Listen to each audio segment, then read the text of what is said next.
అందుకే మీరు ఎప్పుడైనా హనుమ యొక్క విశేషాలను పరిశీలించండి, మీకు స్పష్టంగా ఈ విషయాలన్నీ కూడా ద్యోతకమవుతాయి. శ్రీరామాయణంలో చెప్పబడినటువంటి విషయాలు కొన్నింటిని పరాశర సంహితలో మహర్షి చెప్పారు.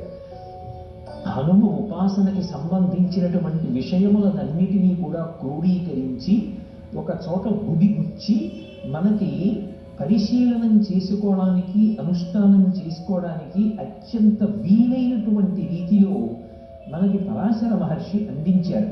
పరాశర సంహిత హనుమకి సంబంధించినటువంటి ఉపాసనా విధానాన్ని, ఆయన యొక్క అనుగ్రహాన్ని, ఆయన యొక్క వైభవాన్ని మనకి విశేషంగా అందజేస్తుంది.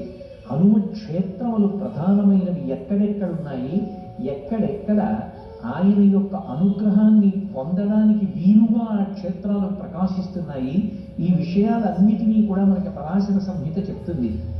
మీరు హనుమ వైభవాన్ని, హనుమకి ధర్మము పట్ల ఉండేటటువంటి అనురక్తిని, ఆయన భక్తుడైనటువంటి వాణ్ణి కాపాడేటటువంటి రీతిని, ఆయనకి ఎదురు నిలబడగలిగినటువంటి వాడు లోకంలో ఎవ్వరూ ఉండడు అనేటటువంటి రూఢమైన సత్యాన్ని ప్రకాశింపచేసేటటువంటి రీతిలో రచింపబడి మనకి అందింపబడిన పరాశర సంహితని పరిశీలనం చేస్తే కొన్ని అద్భుతమైనటువంటి విశేషాలు ద్యోతకమవుతాయి.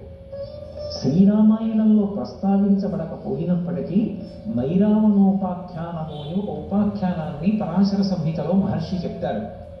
రావణాసురుని యొక్క శరీర బంధువు మైరావణుడు. రావణాసురుడు ఎంత ప్రమాదకారియో మైరావణుడు కూడా అంతే ప్రమాదకారి.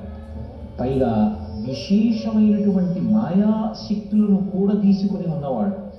ఎంతటి మాయకైనా సరే లోకాన్ని వశం చెయ్యగలిగినటువంటి వాడు.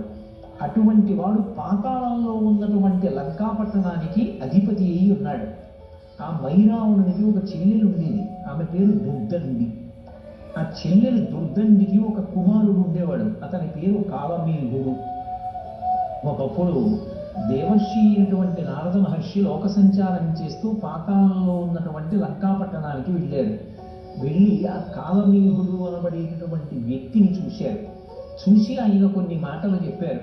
మనం వెంకటేశ్వర సుప్రభాతంలో చెప్తుంటామే, రేఖామయుద్ధజుదాకలచాత పత్ర వజ్రం కుశాంబురుహ కల్పక శంఖ చక్రై భవ్యైరలంకృతతలౌ పరతత్త చిహ్నై శ్రీ వెంకటేశ చరణౌ శరణం ప్రపద్యే అని. అలా ఆ కాలమేఘుని యొక్క పాదముల యందు కొన్ని అద్భుతమైనటువంటి రేఖలు ఉన్నాయి.